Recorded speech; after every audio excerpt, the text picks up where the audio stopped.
Commander Jake Morrison pressed his hands against the cold metal railing of the bridge. His eyes stared at the massive screen in front of him.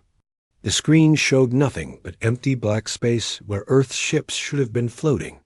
3 months had passed since the humans just vanished from the galaxy. No warning. No goodbye. Just gone. The coalition ship called Harmony moved slowly through what used to be human territory. Jake had been to this sector many times before. Back then, huge human warships would patrol these areas. Their crews would wave at passing coalition vessels. They would offer help to traders in trouble. Now there was only silence. Jake remembered the last message Earth had sent to the galaxy. It came from all their stations at the same time.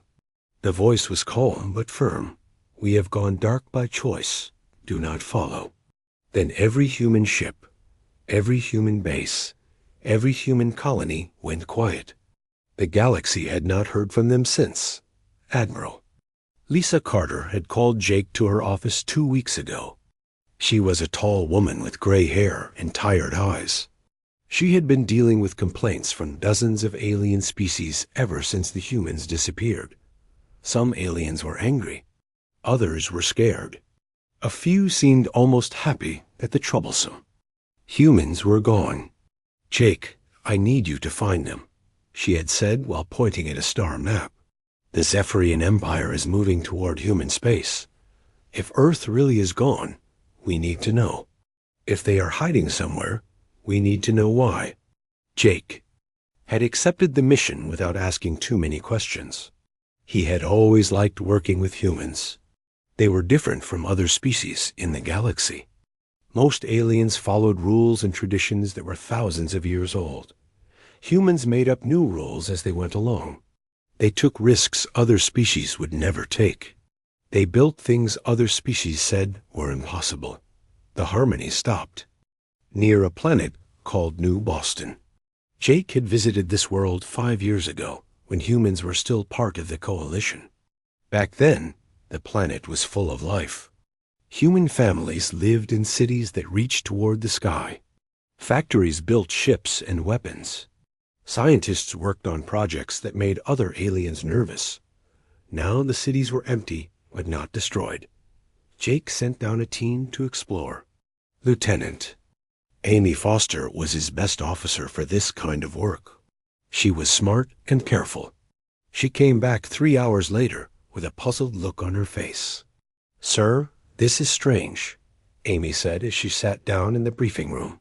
The humans did not run away. In panic, they packed everything carefully. They shut down their machines properly. They even left instruction manuals for anyone who might come later. Jake looked at the pictures Amy had taken.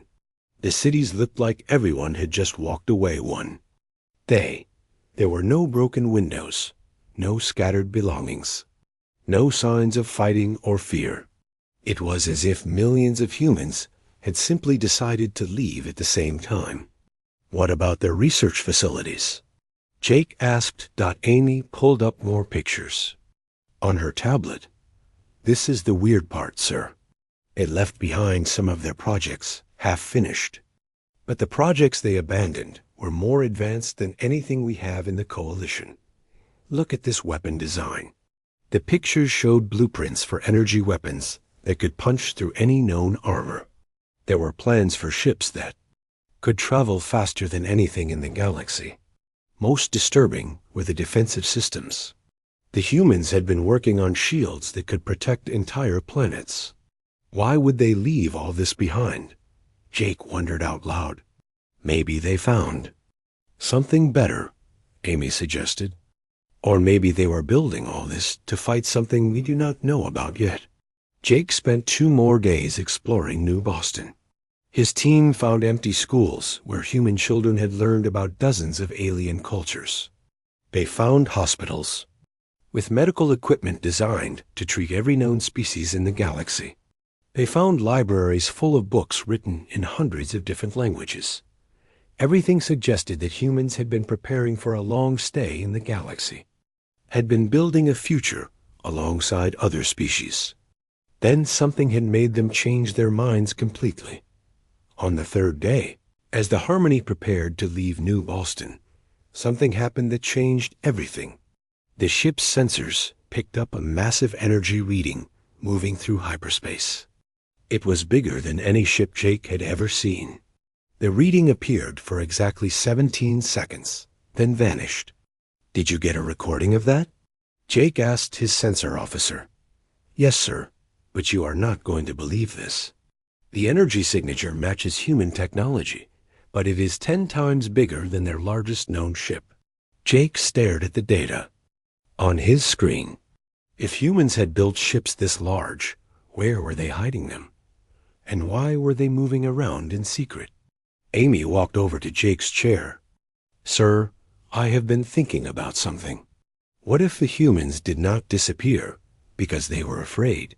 What if they disappeared because they were getting ready for something?" Jake nodded slowly. The evidence was starting to point in a disturbing direction. The humans had not run away from the galaxy. They had stepped back from it. But the question remained, what were they preparing for? As the Harmony jumped into hyperspace, heading toward the next abandoned human colony, Jake could not shake the feeling that they were being watched. Somewhere out there in the darkness between stars, human ships were moving with purpose. The Ghost Fleet was not lost. It was waiting. But waiting for what? Captain Ben Walker stood in the command center of his ship called Seeker. For 2 weeks, he had been chasing stories that sounded too strange to be true. Traders from across the galaxy were telling the same tale. Ships in trouble would suddenly find help from mysterious vessels that appeared from nowhere. The stories always followed the same pattern. Pirates would attack a cargo ship or passenger liner. The victims would send out distress calls that no one could answer in time. Then, just when all hope seemed lost, unknown ships would appear and destroy the attackers with perfect accuracy. Before anyone could say thank you or ask questions, the rescue ships would vanish. Ben had collected dozens of these reports. Every single rescued crew described the same thing. The mystery ships moved unlike anything they had ever seen. They fired weapons that cut through pirate vessels like hot knives through butter. Most importantly, the energy signatures were always the same. Human technology. Lieutenant Amy Foster worked at the communications station on Ben's ship. She was the same officer who had explored New Boston with Commander Morrison. After that mission, she had been transferred to Ben's crew to help track down the missing humans. She spent her days listening to radio signals from across the galaxy. "Captain, I found something interesting," Amy said one morning as Ben drank his coffee. She had dark circles under her eyes from staying up all night. "What did you discover?" Ben asked.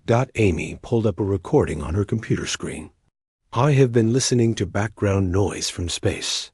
Most of it is just static from stars and planets.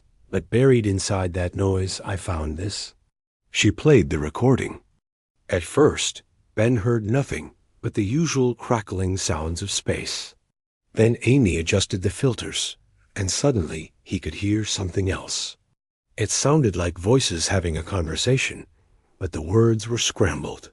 "It is human language," Amy explained, "but they are using a code I have never seen before. And Captain, this is not just one conversation. I have found pieces of the same coded discussion spread across 20 different star systems." Ben sat down heavily in his chair. "Are you saying the humans are talking to each other secretly across the entire galaxy?" "That is exactly what I am saying. And from what I can tell, they are coordinating something big. The transmission pattern suggests they have ships positioned in a defensive ring around several neutral worlds." Ben studied the star map Amy had created. The pattern was clear once you knew what to look for. Human ships were not hiding randomly. They were protecting specific areas of space. But from what threat? The answer came 3 days later when Ben's ship was patrolling near the Kepler sector. This was a quiet area of space where several peaceful species mined asteroids for rare metals. The miners had no military ships and no weapons. They relied on Coalition patrols to keep them safe. Ben was reviewing supply reports when his sensors. Officer shouted a warning. "Captain, massive energy signature coming out of hyperspace. It is huge and moving fast toward the mining stations." On the main screen, Ben watched something that made his blood run cold. The ship that appeared was unlike anything in any database. It was not built by any known species. The vessel was black as space itself and covered in strange organic-looking growths. It was the size of a small moon, and it immediately began firing on the helpless miners. "Send a distress signal to Coalition Command," Ben ordered. "Tell them we need every available ship." "Sir, the nearest Coalition fleet is 6 hours away," his communications officer replied. Ben watched in horror as the alien ship destroyed mining platform after mining platform. Thousands of innocent beings were dying, and there was nothing he could do. His ship was built for exploration, not fighting something that massive dot. Then space around the alien vessel suddenly erupted in weapons fire. 3 ships appeared from what Ben had thought was empty space. They were sleek and angular, with hull designs he had never seen before. The ships moved together like dancers, attacking the alien vessel from 3 different directions at the same time. The alien ship was powerful, but it was not ready for this kind of coordinated assault. The mystery vessels used weapons that seemed to bend energy itself. They fired projectiles that changed direction in mid-flight. Most impressive of all, they fought with tactics that suggested months of planning. In practice. In less than 4 minutes, the massive alien ship was torn apart. Pieces of strange metal and organic matter drifted through space where moments before there had been an unstoppable destroyer of worlds. One of the mystery ships turned toward the seeker. Ben held his breath, not knowing if these vessels saw him as friend or enemy. A transmission came through on an old Coalition frequency that had not been used in years. "Captain Walker, this is Commander Helen Davis of the Earth Defense Corps. We need to talk." Ben stared at the screen in shock. Earth Defense Corps was not an organization that existed 3 months ago. The uniform he could see on Commander Davis was completely different from anything human military had worn before. It was sleek and black with strange symbols that suggested a fighting force that had evolved far beyond anything Earth had previously shown the galaxy. "Commander Davis, where have you been? The whole galaxy has been looking for your people. We have been exactly where we needed to be, Captain, watching, waiting, learning about threats like the one you just witnessed. That ship belonged to a species that has been destroying civilizations on the far edge of the galaxy. They call themselves the Devourers, and they are coming this way." Ben felt a chill run down his spine. "How long have you known about this threat?" 3 months, Captain. The same day we went dark. We detected their scout ships and realized that everything we thought we knew about galactic security was wrong. The Coalition's defenses would not stop them. Traditional military thinking would not stop them. We needed time to prepare. Prepare for what? Commander Davis was quiet for a long moment. When she spoke again, her voice was grim. "For a war unlike anything this galaxy has ever seen. Captain Walker, can you meet me at Neutral Station Gamma? In 2 days? There are things you need to know. Things the Coalition needs to know. But first, I need to know if Coalition Command can be trusted with information that could save or doom every living being in the galaxy." Ben looked at the wreckage of the alien ship floating around his vessel. Whatever the humans had discovered, it was big enough to make them abandon their old lives and create an entirely new military force in secret. "Commander, I will be there. And Commander Davis, thank you for saving those miners. Captain, we have been saving people for 3 months. You just finally saw us do it." Captain Ben Walker arrived at Neutral Station Gamma 2 days later. The old station floated in empty space between Coalition territory and the disputed border zones. Most people had forgotten this place existed. It was the perfect spot for a secret meeting. Commander Helen Davis was already waiting in the station's main conference room. She sat alone at a long metal table, wearing the same black uniform Ben had seen during their transmission. Up close, he could see that her uniform had no decorations or medals from Earth's old military.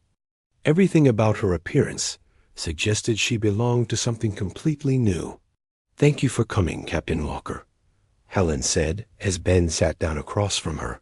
"What I am about to tell you will change how you see everything happening in our galaxy." Ben nodded and activated a recording device. "My superiors need to hear this conversation." Helen shook her head. "Not yet.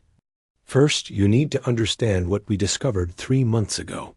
She placed a small device on the table. The device projected a 3-dimensional map of the galaxy in the air between them. Ben could see all the familiar star systems and trade routes he knew by heart. Then Helen touched a control, and the map changed. Red dots appeared along the outer edge of the galaxy. There were hundreds of them, maybe thousands. Each dot represented something moving inward toward the center, where all the civilized worlds existed. "These are Devourer ships," Helen explained. "We first detected them 4 months ago with our deep space monitoring stations. At first, we thought they were just another aggressive species expanding their territory. Then we started studying what they left behind." The map zoomed in on several star systems at the galaxy's edge. Ben could see that these systems were completely empty. No planets, no asteroids, no space dust, nothing. "They do not just conquer worlds, Captain. They consume everything. Planets, moons, entire stars. They break down all matter and energy to fuel their expansion. Every civilization they encounter becomes raw material for building more ships." Ben stared at the empty systems on the map. "How many species have they already destroyed?" 47 that we know of. Probably more. The Devourers have been working their way across the galaxy for decades, maybe centuries. They are methodical and patient. They study each new region before attacking.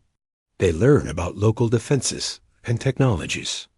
Then they adapt and overwhelm everything in their path. Helen touched another control. The map showed the predicted path of the Devourer advance. Ben felt his heart sink as he realized they were heading straight for Coalition space. "How long do we have?" he asked. "At their current speed, the first wave will reach our outer colonies in 8 months. The main force will arrive at the core worlds within 2 years." Ben looked up from the map. "Why did humanity not warn the Coalition immediately?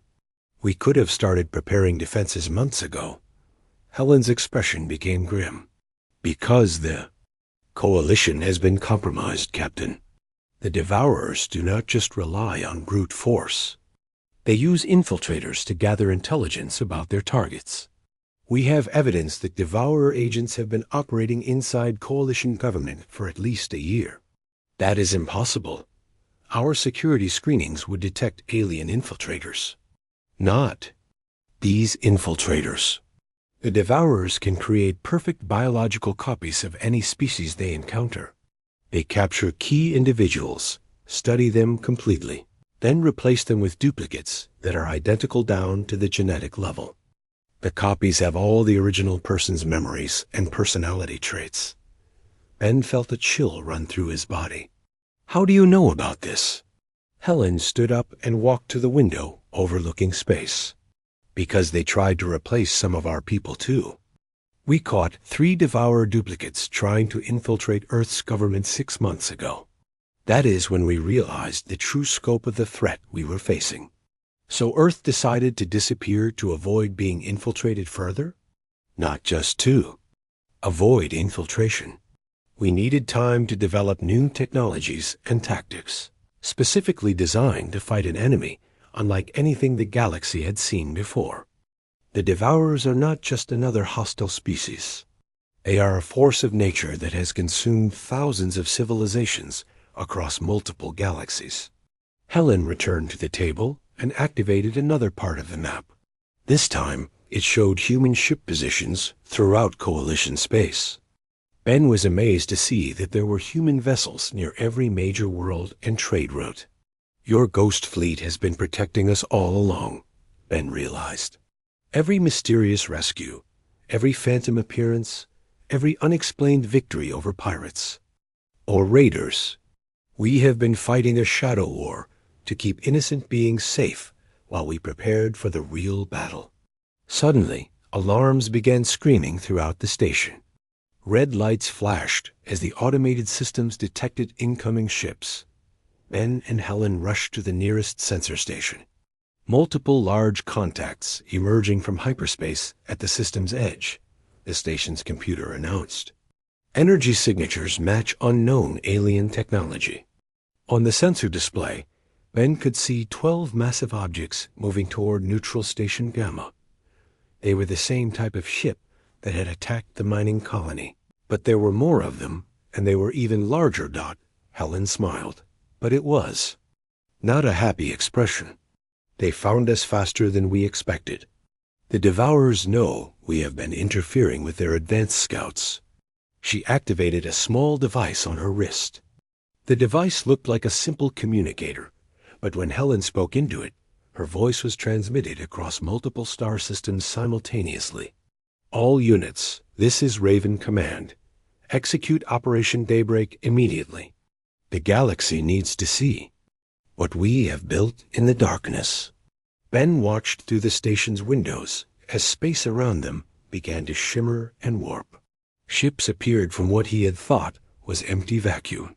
First one, then 10, then dozens of vessels materialized as if they had been invisible. The human fleet that revealed itself was unlike anything Ben had ever imagined. The ships were sleek and predatory, designed for speed and power. Their hulls seemed to absorb light rather than reflect it. Most impressive of all, they moved together with perfect coordination, as if controlled by a single mind. How many ships do you have out there? Ben asked in amazement. Enough, Helen replied as she watched the Devourer ships approach. Captain Walker, you are about to witness the first open battle between humanity and the force that wants to devour a galaxy. After today, there will be no more secrets, no more hiding. The real war begins now. The lead Devourer ship opened fire with weapons that tore holes in space itself. But the human fleet was ready. They had been preparing for this moment for 3 months. Ben gripped the railing as the station shook from nearby weapons fire. Whatever happened in the next few minutes would determine the fate of every living being in the galaxy. Space around Neutral Station Gamma became a battlefield of light and energy as more human ships appeared from the darkness. Captain Ben Walker pressed his face against the station's thick windows, watching vessels materialize from what had seemed like empty space. Each ship that appeared was different from the ones before it, but all shared the same sleek, deadly design. Admiral Kevin Ross commanded the human fleet from his flagship called Nightfall. The massive ship was twice the size of any vessel the Coalition had ever built. Its black hull absorbed laser fire like a sponge soaking up water. Strange weapons along its sides fired beams of concentrated energy that could cut through solid metal like paper. The Devourer ships were enormous, each one the size of a small moon. Their surfaces were covered in organic growths that pulsed with sickly green light. These vessels had never lost a battle. Every species they had encountered had been crushed within hours. But they had never fought humans before. The battle began when the lead Devourer ship fired a weapon that tore a hole in space itself. The beam passed through the area where 3 human ships had been floating. For a moment, Ben thought the human vessels had been destroyed completely. Then he realized they had somehow shifted out of normal space just before the weapon hit. Commander Steve Miller piloted a human destroyer called Phantom. His ship moved in ways that defied everything Ben knew about physics. The Phantom would be in one location and suddenly appear somewhere else without traveling the distance in between. Steve's crew had learned to fight in dimensions that other species could not even see. Devourer ships tried to surround the human fleet using tactics that had worked against every other enemy. But the human ships did not follow the rules of normal space combat. Some vessels became transparent and passed through solid objects. Others split into multiple copies of themselves. A few seemed to exist in several places at the same time, not Captain. Nancy Bell commanded a group of stealth frigates that the enemy could not detect even when they were firing their weapons. Her ships appeared behind Devourer vessels and struck at critical systems before vanishing again. Each attack was precisely planned to cause maximum damage with minimum effort. Ben watched one human cruiser create what looked like a miniature black hole. The artificial gravity will pull the Devourer ship off course and left it spinning helplessly in space. Before the alien vessel could recover, human fighters swarmed over it like insects, cutting through its hull with tools that seemed to bend reality itself. The most amazing sight was how the human ships worked together. Every vessel knew exactly where every other ship would be at any given moment.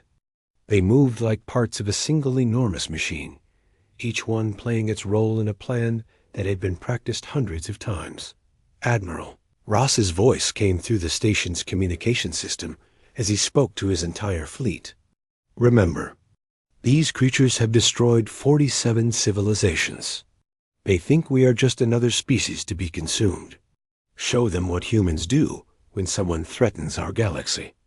The turning point came when the human ships began working together to create something Ben had never seen before. 12 vessels formed a circle around the largest Devourer ship.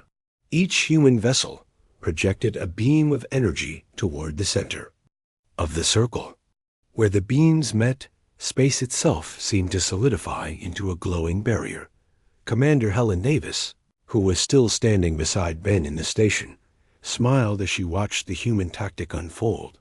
We call those reality anchors. The Devourers like to escape into hyperspace when a battle turns against them. The anchors prevent them from leaving normal space. For the first time in their expansion across the galaxy, the Devourers found themselves trapped in a fight they could not simply abandon. The alien ships began firing frantically in all directions, but the human vessels danced between the energy beams like performers in a deadly ballet. One by one, the Devourer ships began to fall. Their organic weapons were powerful, but they were designed to overwhelm weaker enemies with brute force. Against an opponent that could dodge, disappear, and strike from unexpected angles, the alien vessels were almost helpless. The last Devourer ship tried a desperate tactic. It began to glow with the same energy that the species used to consume planets. The alien vessel was preparing to destroy everything in the star system, including itself, rather than face defeat. Admiral Ross anticipated this move. His flagship, Nightfall, moved directly in front of the Devourer ship and projected a shield that completely surrounded the alien vessel. When the Devourer ship exploded, all of its destructive energy was contained within the human-made barrier. The explosion lit up space like a new star being born. When the light faded, nothing remained of the Devourer force except scattered debris floating in the vacuum. Ben stood in stunned silence as the human fleet regrouped around Neutral Station Gamma. In less than 30 minutes, they had completely destroyed an enemy force that should have been unstoppable. More importantly, they had done it without losing a single ship. Admiral Ross's image appeared on screens throughout the station and across dozens of star systems. His uniform was the same black design that Commander Davis wore, but his carried symbols that showed his high rank in humanity's new military structure. To all vessels in Coalition space, this is Admiral Kevin Ross of Earth Defense Command. The threat we have been preparing for has arrived. What you witnessed today was only a small advance force. The main Devourer fleet is still coming, and it is 1,000 times larger than what we just faced. The Admiral paused, letting his words sink in across the galaxy. Humanity has spent 3 months developing new technologies and new ways of fighting specifically to combat this enemy. We have ships, weapons, and tactics that can protect our galaxy from total destruction. But we cannot do it alone. Ben realized he was witnessing a moment that would change galactic history forever. The human ghost fleet was no longer a mystery. Earth's disappearance was no longer a puzzle to be solved. Everything had been leading to this revelation. The choice now belongs to every species in the galaxy, Admiral Ross continued. We can work together as a unified force, or we can face extinction separately. Humanity stands ready to lead this fight, but we need everyone's help to win it. As the human fleet began to disperse to defensive positions throughout the galaxy, Ben understood that the age of the old coalition was over. A new era was beginning, one where humanity's ghost fleet would no longer hide in the shadows. News of the battle at Neutral Station Gamma spread across the galaxy faster than light itself. Every species that had wondered about humanity's disappearance now had their answer. The humans had not abandoned them. They had been preparing to. Save Them All. President Ellen Hayes stood before the Galactic Council for the first time in 4 months. The massive chamber on the planet Concordia held representatives from 47 different species. Some had traveled here in fear.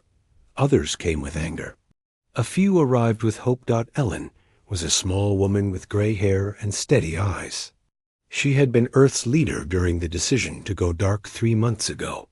Now she had to convince the galaxy that humanity's actions had been necessary for everyone's survival. Fellow beings of the galaxy, Ellen began, her voice carrying to every corner of the Great Hall. 4 months ago, humanity discovered something that changed everything we thought we knew about our place in the universe. We learned that a force called the Devourers has been consuming civilizations for thousands of years. We learned that they were coming for us all. The Centaurian representative, a tall blue-skinned alien named Ambassador Krell, stood up from his seat. President Hayes, your species disappeared without warning. You left the rest of us defenseless while you built secret weapons. How do we know this is not simply a human plot to take control of the galaxy?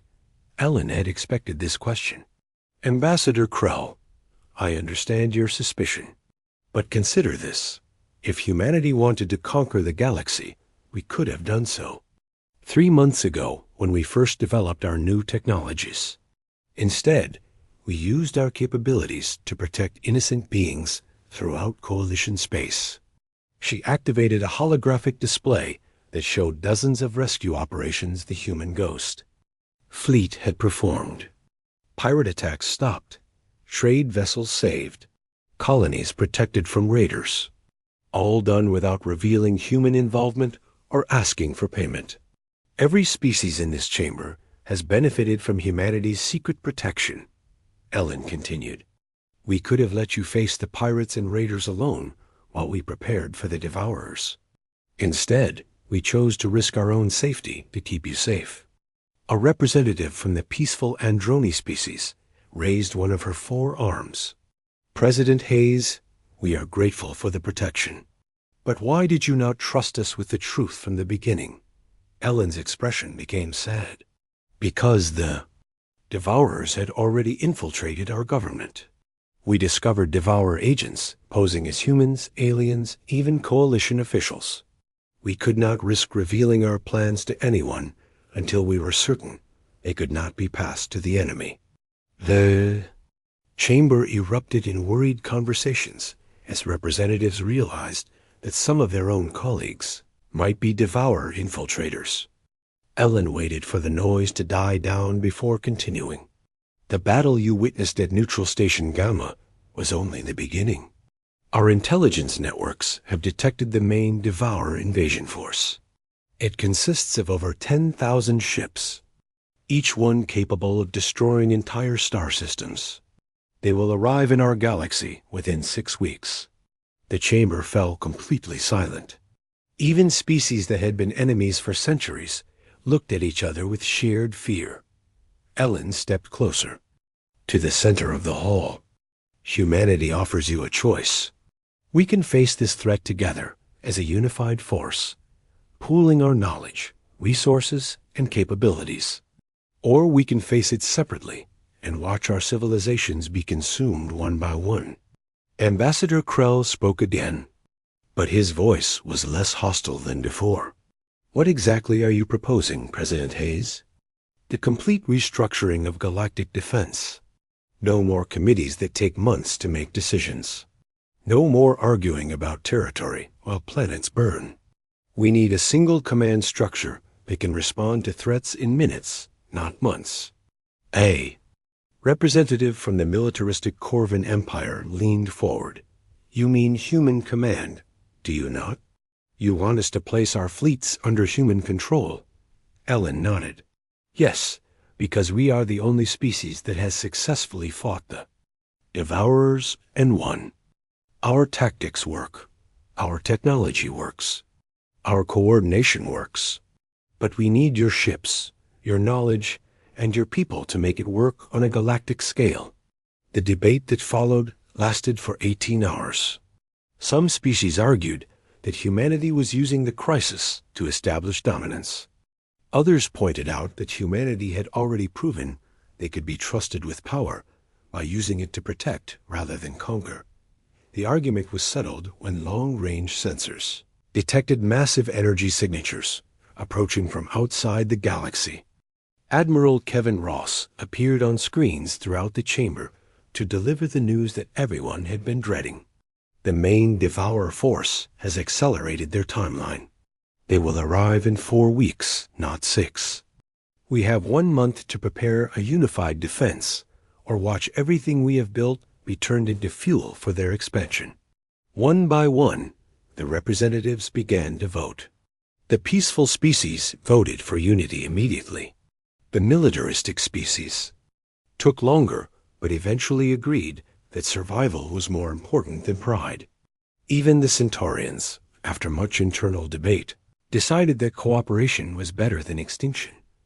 The coalition dissolved itself that day and reformed as the Galactic Defense Union. Every ship, every weapon, every soldier would now serve under human military doctrine.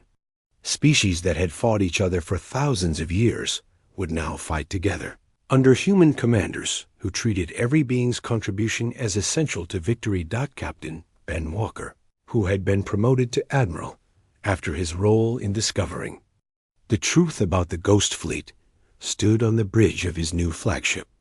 The ship had been built using technology from 12 different species, all working together under human leadership. Around him, the largest military force in galactic history prepared for battle. Human ships served as the backbone of the fleet, but they were supported by vessels from every known species. Alien weapons had been upgraded with human targeting systems. Human shields protected alien crews. Most importantly, beings who had never trusted each other now worked side by side with a common purpose. Admiral Ross's voice came through the communication system as the massive fleet prepared to jump to hyperspace. All ships, this is fleet. Command, the Devourers think they are coming to consume another helpless galaxy. They think we are just another collection of weak civilizations waiting to be harvested. Today, we show them what happens when the galaxy stands united. Ben looked out at the thousands of ships around him.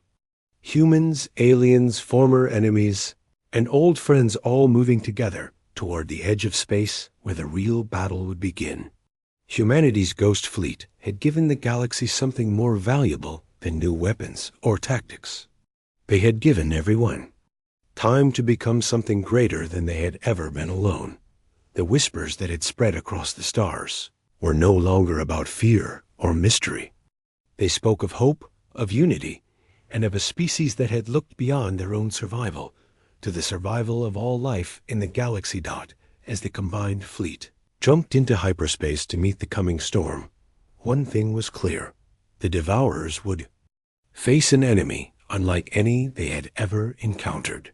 For the first time in their long history of conquest, they would discover what it meant to fight beings who refused to be consumed.